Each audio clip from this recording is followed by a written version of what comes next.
Hello and welcome on 360 Sport on Trust TV. It's time to talk sport again. I am Adeni Ajishafe. Lots of activities in the world of sport, starting from the home scene, talking about handball. Nigeria handball team will be preparing to play against Angola, Morocco, and also Kenya, as they will be playing in Group B of the Nations Cup qualifier that will be coming up. These games will be coming up over there in Morocco. Morocco will be the host, but Nigeria, Morocco, Angola, and Kenya are in the same group. But the big one is the fact that it will also be used as a yardstick for qualifying for the Handball World Cup that will be coming up in Poland in 2023.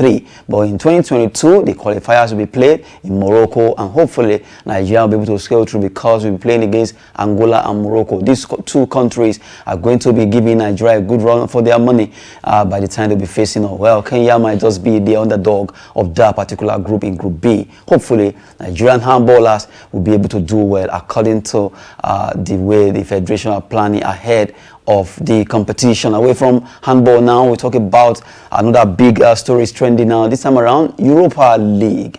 Europa League will be coming up this evening across different stadia in Europe, where so many clubs will be filing out to see who will qualify for the round of 16 in the Europa League there. Let's quickly talk about all these matches as we have in the studio in the person of Peters Olawale. Good to have you in the studio. It's my pleasure to be here this afternoon. So let's talk some Europa League. Well, another interesting match to be played this evening. We have about 6 teams. A lot of, in fact, we have about 8 groups that we play from A to H. I think about 4 groups, they don't really have an issue. And who is going to qualify has been guaranteed already. It's only about 4 groups that there's going to be a real cracker, especially the group of where we have the Leicester City, where we have the Napoli. Okay, well, already we have it. Let's quickly look at the fixtures before we look at the table so that it will be more explanatory. Now let's look at Legia Warsaw of Poland against Spartak Moscow.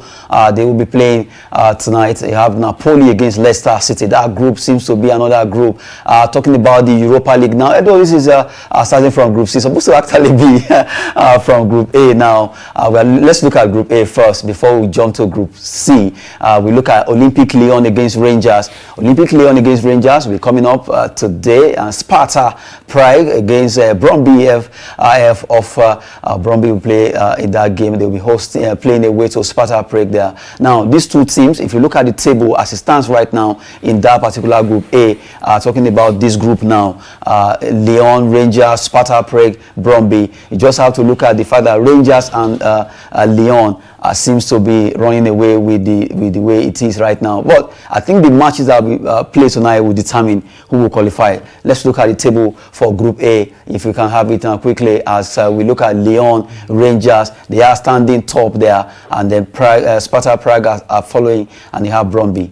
Okay, I think Lyon, they've gone. They've run away with the group, being the group leader. They have 15 points already. They're going to stock it out with the Rangers, and Rangers currently now they're having 7 points.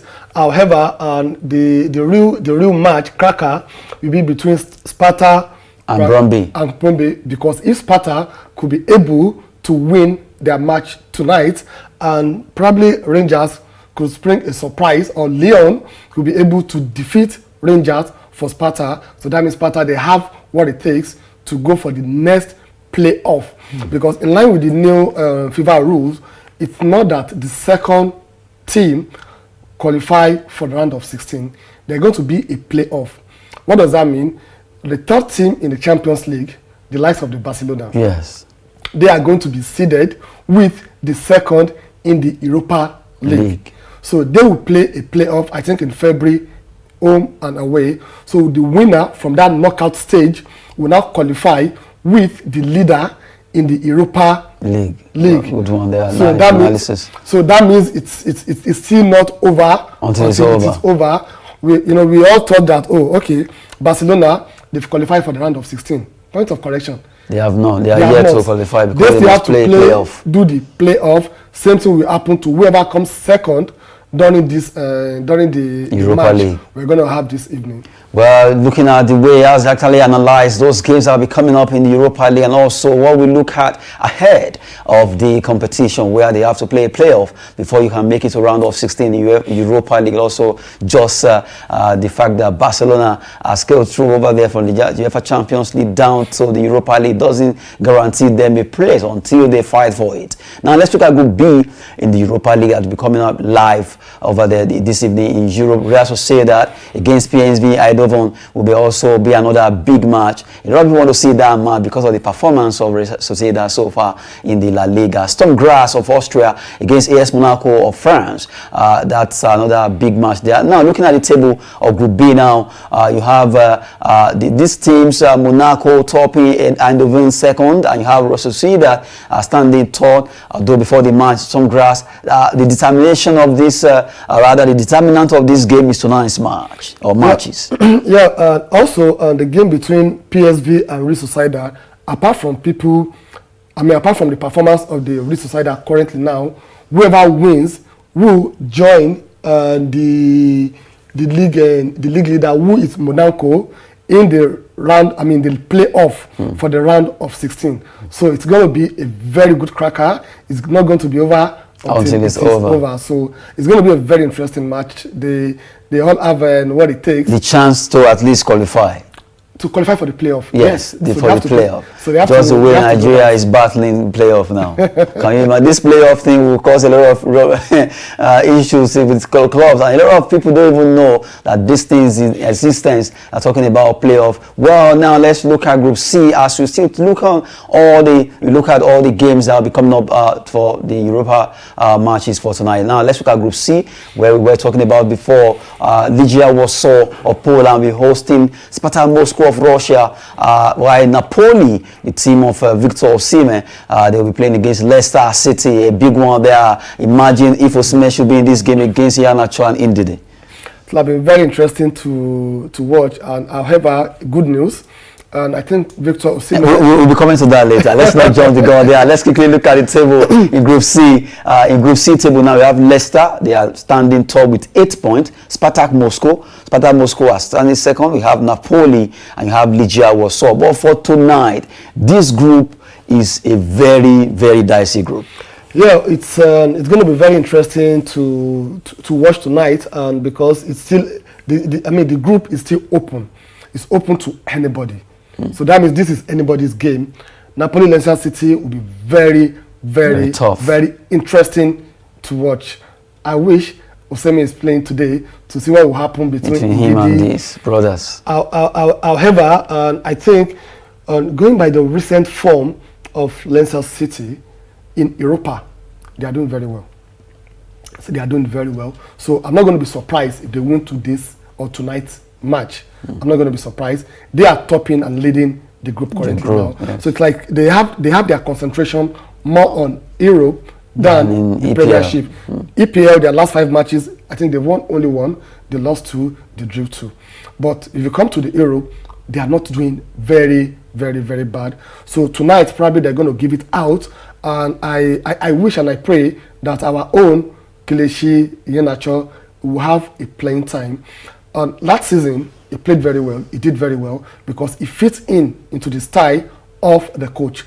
Last season, Leicester City, they played 4-4-2. So that means they played 2 up front. That's why you have Iheanacho coming at, he was the Leicester City highest goal scorer. He scored 19 goals and he made 9 assists. But this season, they've changed from the 4-4-2 to 4-2-3-1. Only 1 striker. And Iheanacho, according to Rogers, day before yesterday, when he granted interview, and people asked him, what happened to Kelechi Iheanacho? Why are you not using someone that was your highest goal scorer last season? Why are you not using him this season? He said it doesn't fit into his pattern for this season of 4-2-3-1. Iheanacho can do very well if they have 2 people up front. 4-4-2 favors it more than 4-2-3-1. 4-2-3-1. So that means that's the reason why it has not really been featured very well for Leicester City this season. However, I hope you have a playing time. If you have a playing time, you will definitely give it what it takes to be a Nigerian striker. So So I think the sentiment of supporting a club that has a Nigerian player is always there. So for tonight, I'll give it to Leicester City. Supporting Leicester after all. Napoli is not having no Seamen. Let's quickly look at Group D. As we have been talking about Europa League, if you're just joining us on 360 Sports Show, we just have to look at Group D in the Europa League for tonight, where Fenerbahce of Turkey will be playing at home against Eintracht Frankfurt, whilst Royal Antwerp of Belgium will also be hosting Greece team Olympiacos. You look at the table as it stands in Group D. The table there quickly: Eintracht Frankfurt standing with 11 points, followed by Olympiacos of Greece, Fenerbahce of Turkey, and you have Royal Antwerp of Belgium standing down. You look at this group, it seems the German team are really trying to go make a statement there ahead of Olympiacos and Fenerbahce. Okay, I think Frankfurt, they've already they are leading the group already, so nothing will happen to them. The worst they will get is if they will play playoff.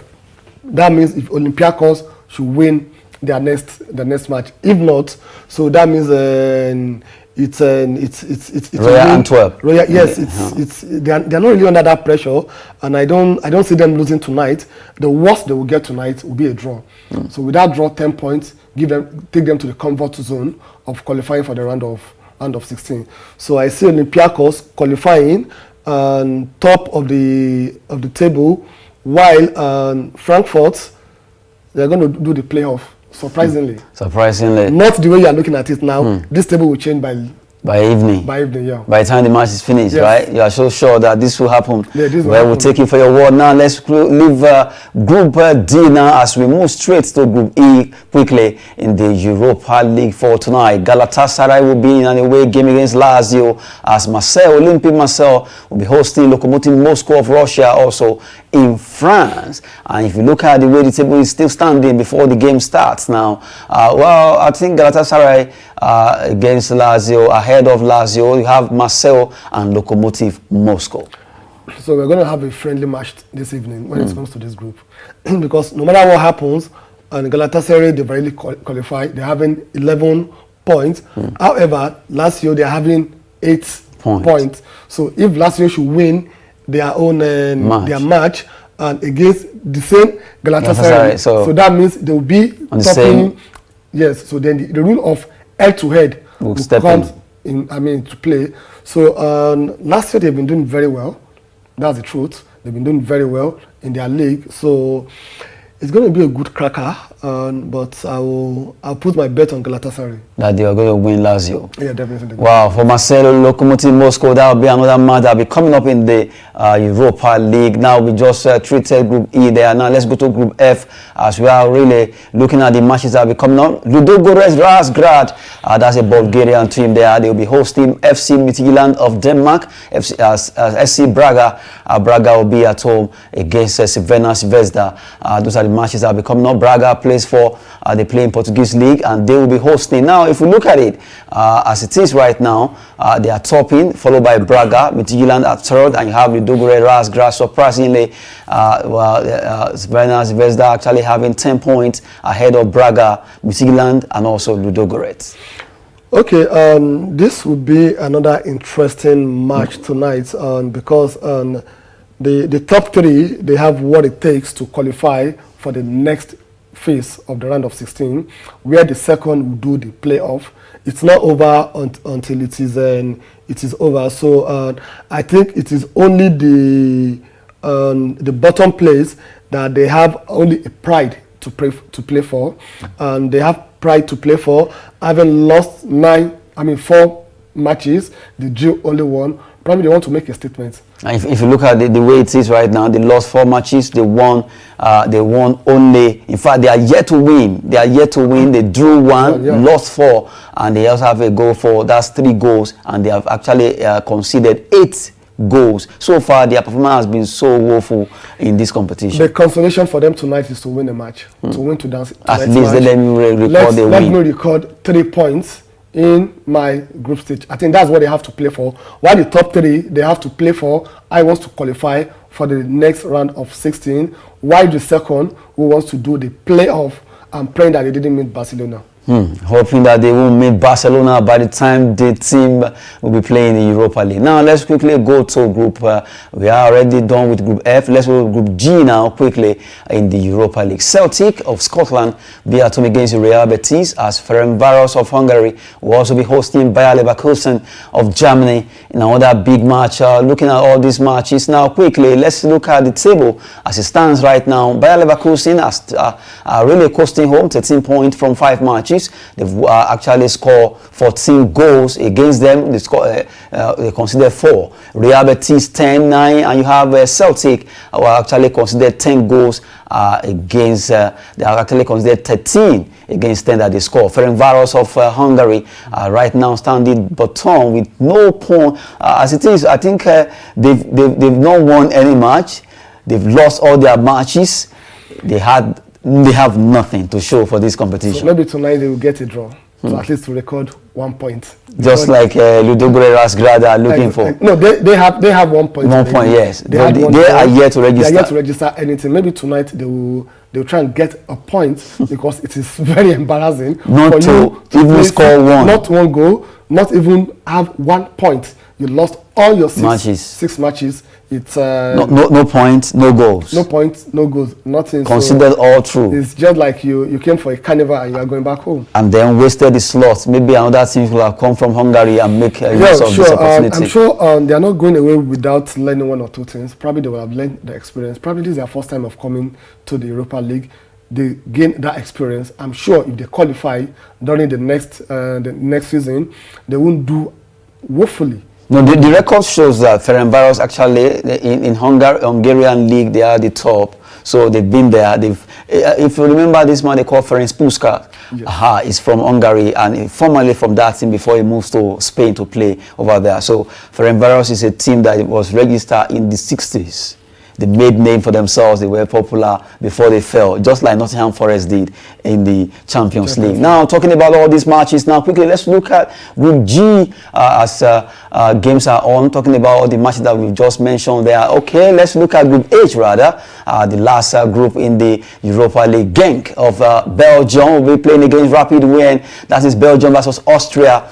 Those are the matches that will be coming up in Group H. And you have West Ham United, the team that really made statement over there in England, beating all the big guys in English Premier League. Dinamo Zagreb of Croatia will be playing away to the city of London, where West Ham will be hosting Dinamo Zagreb. Now, looking at the table, you have West Ham at top, hosting home. They really show class here, and also in the English Premier League. Second is Dinamo Zagreb, and you have Genk. Genk are standing third, while you have Rapid Wien of Austria in that pecking order. Okay, I think West Ham United, and they've not only made a name for themselves in the Premiership, also at the Europa. They are doing very, very well currently now. They are yet to lose a match in this competition. Both home and away, they are doing very. We saw what they did to Chelsea. That shows the class they are made of. So they are doing very well. So, and I see them winning to this match against their opponents, and that will give Genk the opportunity to have a playoff if West Ham should beat Dynamo Zagreb. So that means Genk should try and beat Rapid and win, so that the two teams can qualify. West Ham, they have no issue. They are not playing under pressure at all. They've qualified top of their group right now, so they qualify for the next round of 16. So I see them winning the match tonight, and I also hope that the Genk also, they will be able to do justice by themselves by winning Rapid, so that it won't be, what happened to us? West Ham did a good job for us. They won Dynamo Zagreb, but we blew it.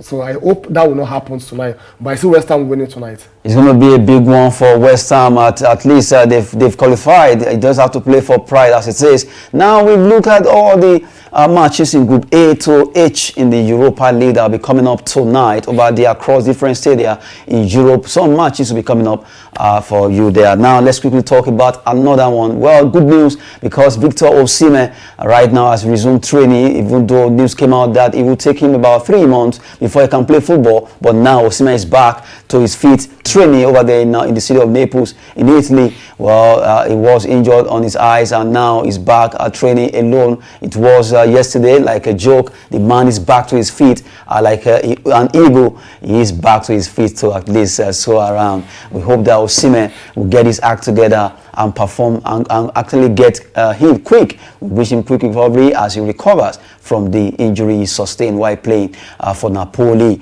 Now, well, before we actually look at that Osimhen story, to wrap it up, we quickly look at 2 transfer stories quickly, where we talk about Arsenal. Arsenal could move for Juventus winger Dejan Kulusevski, who is playing for Juventus right now. It's interesting, Arsenal, and they want to get this 23-year-old winger for him to join Arsenal there. The way it is right now, Arsenal could move for Kulusevski to join them over there at the Emirates Stadium. But well, the way with their style of buying players, because of our time, do you see this deal coming to pass? Well, the question is Juventus ready to release him? Are they ready to release him? That should be the first question, because currently now Juventus also, they are struggling.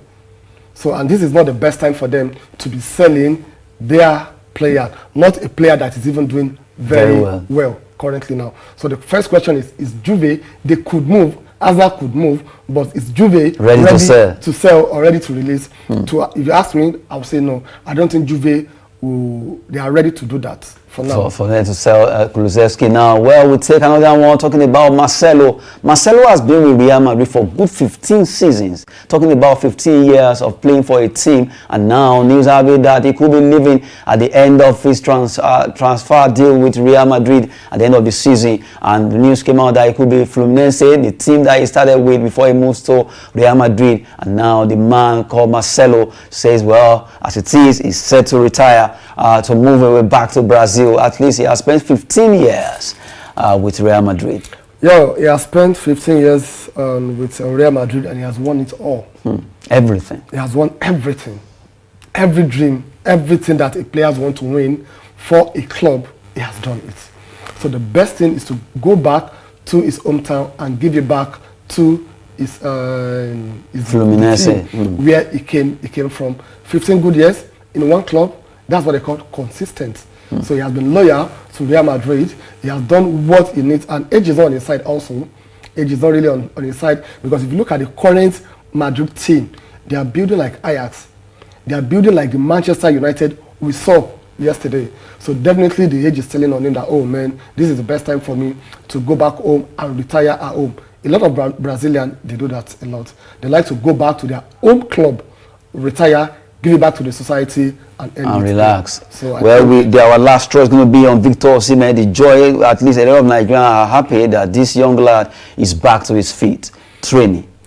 Very happy, excited, and I didn't know it's part of what we are going to discuss this afternoon. That's why I quickly prompted it. Yes, that good news, our Osimhen is back. So I don't know who should be happy, Napoli or Nigeria, because there have been a lot of discussion. I think the two teams. There have been a lot of discussion that who's going to fit into the Victor Osimhen's shoe come AFCON. So a good news for Napoli, a good news for Nigeria, and also what we need now is to pray that the form he left before he got injured, he should return back to the same form. I think Napoli have played 4 matches without him, and we've seen how they struggle in front of goal. So this is a very good morale booster for the team, for the country also. Hopefully Osimhen will be able to get back to his feet quickly, as he has started training alone over there in the city of Naples for Napoli. That does it on 360 Sport. Thanks for coming on the show. Pleasure is mine, Adeni. Good one there. Well, as we always say, that sport is fitness and business. I am Adeni Ajishafe. Thanks for watching.